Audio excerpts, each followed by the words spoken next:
Ya, selamat sore, salam Just Talk.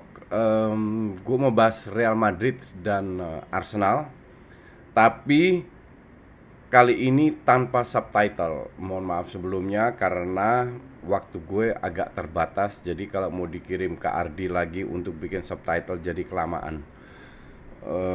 Dan ntar malam gue nonton siaran di DPI, jadi kalian bisa bisa lanjut nonton DPI untuk pembahasan yang lebih dalam karena waktunya lebih banyak. Kita mulai dari Real Madrid. Real Madrid out dari Super Cup, Super Copa. Jadi mulai tahun lalu itu Super Copa dimainkan dengan empat tim dan apa namanya, Real Sociedad kemarin kalah lawan Barca lewat adu penalti dan Bilbao mengalahkan Real Madrid 2-1. Ini artinya La Liga ini nggak segampang yang kalian pikir ya. Oh ya, juaranya toh itu aja.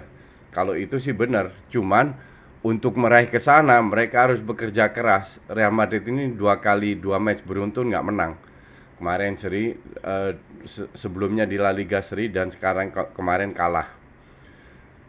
Real Madrid kok bisa kalah?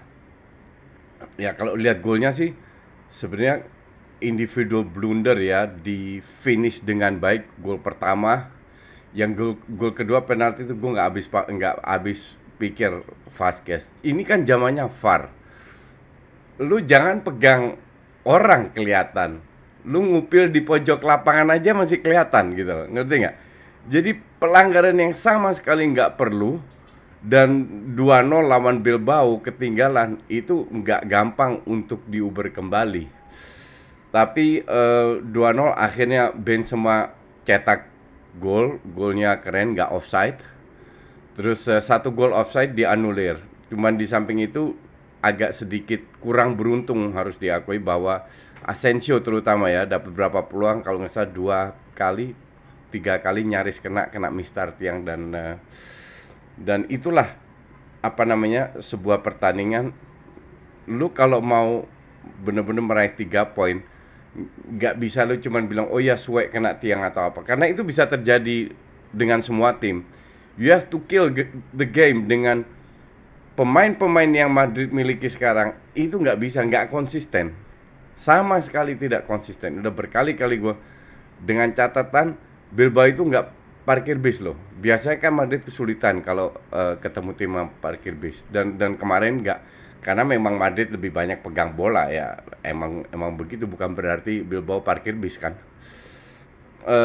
Ntar hari Minggu Bilbao ketemu Barcelona, ini yang seru. Dan untuk gue sih bukan garansi sama sekali bahwa Barcelona akan menang.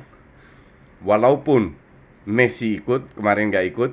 Messi ikut itu sebuah plus point karena dia lagi on fire. Tapi kalau seandainya Barca bisa menang, ini bukan masalah trofi, tapi masalah mereka bisa beruntun melakukan kemenangan. Dan ini sangat bagus untuk percaya diri pemain Barca, karena mereka sudah tertinggal cukup jauh dari ATM ya. Dan ini butuh waktu, berharap ATM akan kalah karena ATM juga masih ketemu Madrid dan Barcelona. Kalau di situ kalah 2 kali udah kehilangan 6 poin. Tapi kita lihat ini akan seru nih La Liga. Terus kemarin ada satu match, Arsenal lawan Crystal Palace. Oke.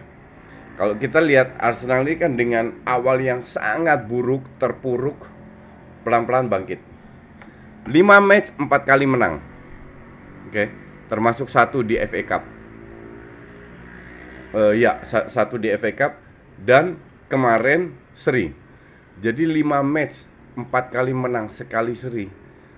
Sebenarnya itu nggak buruk. Di atas kertas tidak buruk.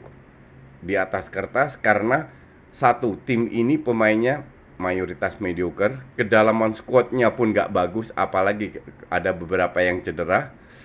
Kayak Gabriel Martinelli gitu harusnya main kemarin. Partey beruntung baik kembali lagi, tapi belum bermain sesuai yang ekspektasi. Tapi nggak bisa diharapkan juga karena dia kehilangan irama bermain ya.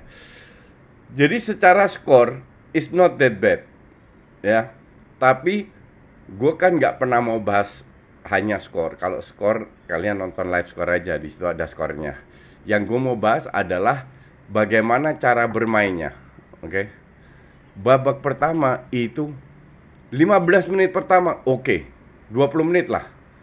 15-20 menit pertama oke, dalam arti mereka berani ke depan, berusaha mendapatkan peluang-peluang kecil, berusaha membangun.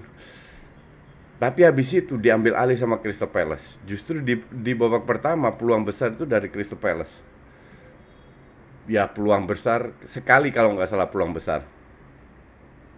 Sisanya jangan lihat data, karena di data kan ada 7 shots, tapi 5-6 shots itu end-up-nya di atapnya stadion. Jadi jangan terlalu lihat data, karena memang gaya bermain Crystal Palace ya gitu. Feeling gue itu mereka nggak main dengan strategi, tapi Hodgson cuman bilang, ya udah, kalian masuk lapangan, main simple dan gunakan skill individu aja. Terlalu banyak, ya bermain sangat oportunis lah. Terlalu banyak peluang yang sebenarnya bisa jadi peluang besar, dari peluang kecil jadi peluang besar, tapi itu sia-siakan karena mereka asal shooting, asal mencoba-coba lah. Belum headingnya yang ketinggian dan lain-lain. Babak pertama itu enggak banget. Kenapa? Karena Arsenal juga, terutama dua pemain belakang, Luiz dan Holding, mereka nggak main buruk amat, tapi mereka tidak berani untuk membangun serangan. Nah, salah satu strategi dari pelatih sepak bola adalah, bahkan futsal juga, adalah biarkan pemain yang paling jelek dalam membangun serangan, biar dia yang pegang bola. Dan itu kemarin terjadi. Jadi di babak pertama ya, di babak pertama Rob Holding itu dibiarin, berapa kali dilepas lah. Dia dapat space, tapi dia nggak berani. Dia nggak berani maju, ujung-ujungnya passing ke belakang lagi. Dan kalau lu lihat, Rob Holding, kaki kirinya itu jelek banget. Untuk pemain profesional, asli jelek banget. Lu bisa belajar dari gue, cara passing kaki kiri kanan dengan bener gimana. Itu untuk pemain asli jelek banget. Dan akurasinya juga nggak bagus, sehingga berapa kali sempat kepotong pada saat dia passing dengan kaki kiri. Nah, beruntung Xhaka dan Ceballos main bagus, oke? Jadi pada saat mereka pegang bola, mereka berani ke depan. Xhaka udah nggak passing kiri kanan ke belakang lagi. Sekarang udah dapat, udah nggak khilaf lagi dia. Sekarang udah berani ke depan. Cuman masalah berikutnya adalah Smith Rowe di belakang Lacazette dan Xhaka di kanan itu terlalu ke depan, sehingga jarak antar Xhaka, Ceballos dengan Smith Rowe, Auba dan Xhaka itu terlalu jauh. Oke. Kesalahan kedua menurut gue selalu bilang pemain bagus, pelatih bagus itu harus memanfaatkan kapasitas pemain. Sekarang orang protes, ya Auba main jelek bla bla bla bla. Kalau dia nggak kerja keras, oke, fine, gue bisa terima. Karena kalau dibandingin dengan Martinelli beda lah, oke. Tapi Auba ini kan pemain pintar, pemain senior, lebih menggunakan jam terbangnya, pengalamannya, yaitu timing tepat, positioning tepat, dan dia punya skill individu, dia punya speed, dia bisa cetak gol. Cuman kalau lu dan Bukayo Saka harus di sayap, jaraknya terlalu jauh untuk melakukan 5 faktor yang gue sebut tadi. Terus ketiga, dengan bermain tengahnya terlalu jauh, attacking midfieldnya terlalu jauh, Lacazette harus turun. Kalian pasti tanya, nah terus solusinya gimana? Solusinya menurut gue, kalian boleh setuju atau tidak, wing itu untuk wingback. Oke. Jadi Bukayo Saka, Aubameyang dan Emil Smith Rowe itu harus masuk ke dalam, berada ya di area kotak penalti lah, atau di luarnya, tapi di area itu bergeraknya, sehingga Lacazette biar tetap di depan. Dengan skill individu, dengan shooting, dengan kombinasi one touch itu bisa lolos. Berapa kali mereka lolos. Tapi kalau terlalu keluar ya, sehingga Maitland-Niles sama Bellerin berkali-kali masuk ke dalam. Mereka ini defender.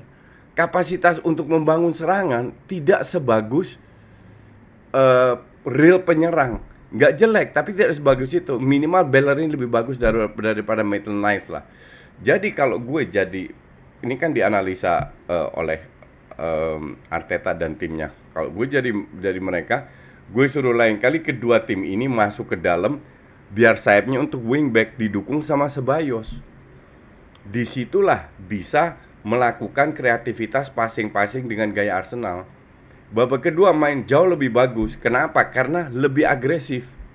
Rob Holding lebih berani ke depan, dapat ruang masuk, dan jarak pada saat mereka kehilangan bola itu langsung high press.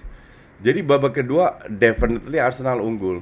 Tapi kembali lagi, Arsenal nggak punya Bruno atau Rashford yang bisa kill the game. Malah yang masuk Nketiah, Pepe, dan aduh ampun Anda. Tapi ya sudahlah. Secara overall nggak layak menang juga sih. Create chances, main bagus, tapi finishing yang jelek, nggak layak menang juga. But that's okay. Untuk levelnya Arsenal tujuannya kan bukan jadi juara. Masuk 4 besar itu kalau ulang masih visible. Asal ini ditingkatkan terus.